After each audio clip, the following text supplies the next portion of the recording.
I've told this story before, but I want to tell it again. We've got about 140 people on Ustream. They probably haven't heard this story before, and it's just pretty interesting conversation. But we're talking about complainers, evil corporations, broken government, the wealthy,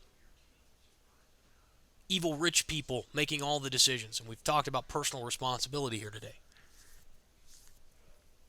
And just as in trading, I always tell people, it's your fault. You need to fix what's broken. You're broken.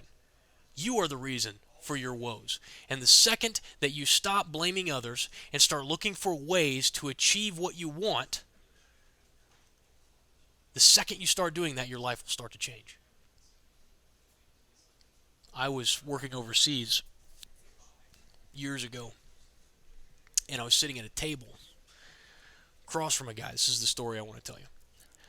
Sitting across the table from a guy, we're watching news, big screen TV. It's a big, like family table there, big TV on the wall. Fox News is on.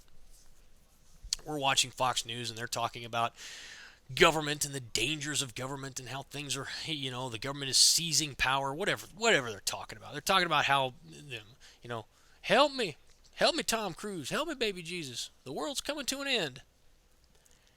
And I was having a discussion with a couple of other guys in there, and of course I'm a loudmouth, and I like politics, and so I'm kind of we're all voicing our opinion. Everybody was kind of opinionated, and Josh was his name. Josh was sitting across from me, very quiet, just eating his cereal. He's just eating his cereal, and I didn't know Josh very well, but I asked him. I said, "What do you think, Josh?" And he didn't even really look up at me. He's like, "Oh, I don't care." And I was floored because I can't remember what the issue was. It obviously wasn't that important, but it was important to all of us, and at the time it seemed like it was pretty serious. We're eating and eating. I said, "What are you talking about, Josh?" I said, "This is our government. This is, these guys make decisions that can really seriously affect our lives. How can you not care about what's happening around you?" And I will never forget this. He's eating cereal, and he just looks up at me, and he just drops his spoon right into the cereal. Water's coming, this whole thing. And he just sits back and he goes, "Do you really want to know?" And I said, "Yeah, I really want to." He goes, "No, no, no. Do you really want to know?" I said, "Yeah, I want to know." He's like, and he sit back, and it was, initially I thought it was cocky, but later I realized how powerful a statement it was that he was making. He leaned back in his chair and he said, "Jason, I'm a winner. You know what winners do?"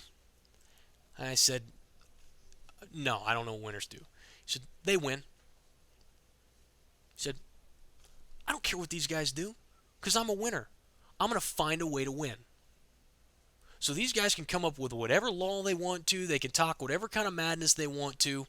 He said, "In the end, I'm going to come out on top because I always do because I'm a winner."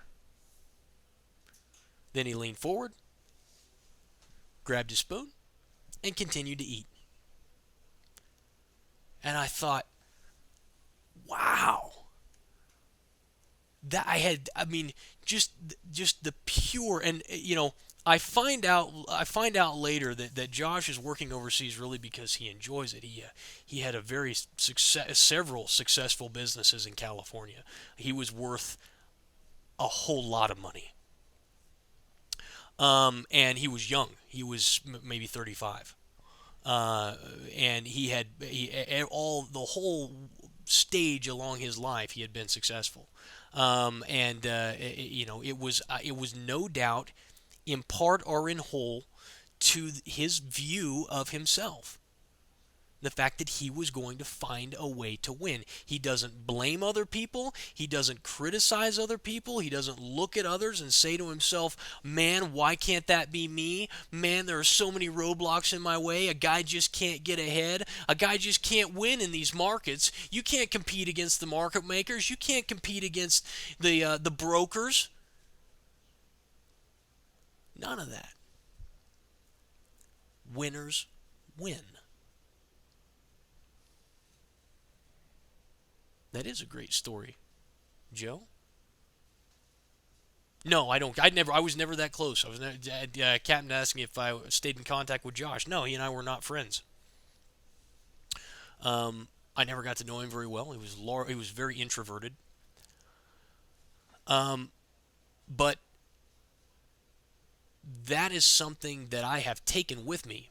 That's one of those things that one of those people that you meet in life, one of those situations in life that you carry forward forever.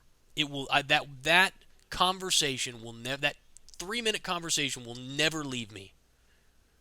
And anytime I start to question, anytime I start to get frustrated, anytime I look around me and wonder, I remember what Josh said, and it empowers me. So anyway, I just wanted to throw that out there for you guys who hadn't heard that story, and maybe give you guys a little bit of little attaboy as we move into the holiday season.